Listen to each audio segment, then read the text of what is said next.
Have you ever felt like you're right in the middle of your own life story, but you somehow completely lost the plot? It's this strange, adrift feeling that honestly, a lot of us face. So today, we're going to dive into a really powerful perspective from author Paul David Tripp on how to find your way through this exact season. Okay, so to get our heads around this, let's start with a great metaphor. When we're young, we're kind of like astronauts, right? We're always looking up, looking forward. The sky's the limit, time feels like it's going to go on forever, and the possibilities seem absolutely endless. But then, somewhere around midlife, a lot of us switch roles. We stop being astronauts and we become archaeologists, digging through the past, trying to make sense of all the little pieces of our life we've collected. So, here's a question for you. It's simple, but it's pretty deep. Right now, today, which one are you? Are you the astronaut, still gazing up at the future? Or are you the archaeologist, down in the dirt, sifting through your past? You know, this shift from being that forward-looking astronaut to the backward-looking archaeologist is such a common experience. But why does it even happen? And why can it feel so disorienting? Well, the simple truth is that this archaeological work, this really honest look at ourselves, can hurt. A lot. When we start digging into our own history, we don't always like what we find. It forces us to face some pretty uncomfortable truths. And as we start this dig into our own lives, the source points out that we tend to unearth three specific things. Three discoveries that are often, well, pretty painful to look at. Okay, so first up, there's the undeniable reality of physical aging. Your body just starts talking back, and you can't ignore your own mortality anymore. Second, there's the grief that comes with what you could call the death of your dreams. That moment you realize that some things you always hoped for are just not going to happen. And finally, there's regret. I mean, none of us gets it all right, and midlife is often when we really, truly face the weight of our past choices.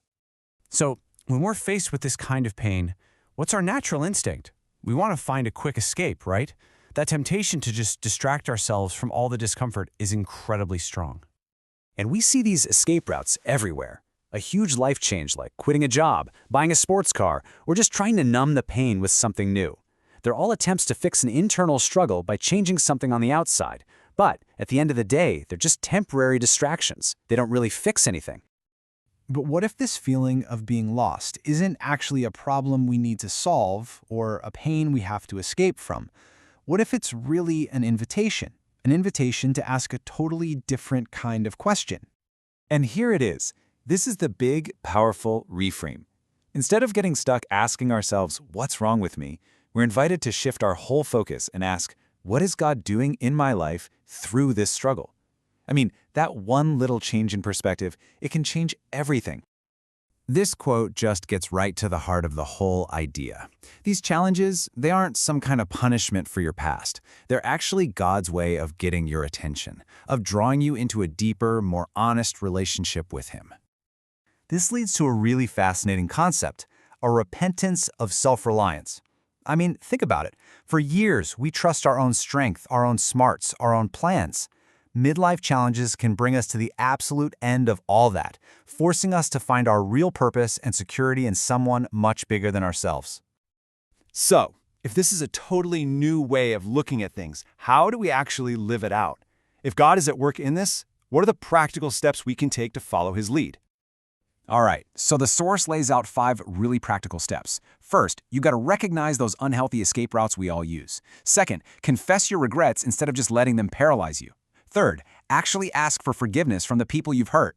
Fourth, take real, active steps to reconcile and restore those broken relationships. And finally, start looking outward. Commit to finding new ways to serve and love other people. And to see this whole principle in action, we're going to look at maybe one of the most powerful stories of failure and redemption ever told. It all starts with the Apostle Peter. Here he is, so confident, so bold, and just completely relying on his own strength. He makes this huge promise that no matter what happens, he would never, ever deny Jesus. And then, the moment of crisis hits, and Peter does the one thing he swore up and down he would never do. He fails completely, denying he even knows Jesus, not once, but 3 times. By all accounts, his story should be over right there. But, and this is the absolute crucial turning point, Jesus doesn't abandon Peter in his failure. No, he actually seeks him out, forgives him, and then gives him a new mission to help build the church. You see, the failure wasn't the end of his story. It was a necessary part of it. This quote just drives the point home, doesn't it? God's plans aren't messed up by our biggest mistakes. In fact, he often uses our failures to prepare us. The old, arrogant, self-reliant Peter, he couldn't have led the church, but the humbled, forgiven Peter, he was finally ready. And this is the big takeaway for our own lives. The failures and regrets we unearth in that archaeological dig, they don't have to disqualify us. They can be the very things that prepare us to serve and love in ways we never could have before. So as we close out, let me just leave you with this final thought to chew on. What if that feeling of being lost, of coming to the end of your own strength, what if that isn't an ending at all? What if it's the real beginning? Because in the end, this journey isn't about being a limitless astronaut or a past-obsessed archaeologist. It's just about walking forward, right here and now, with a new perspective and a new person to rely on. You're not lost, you're being led.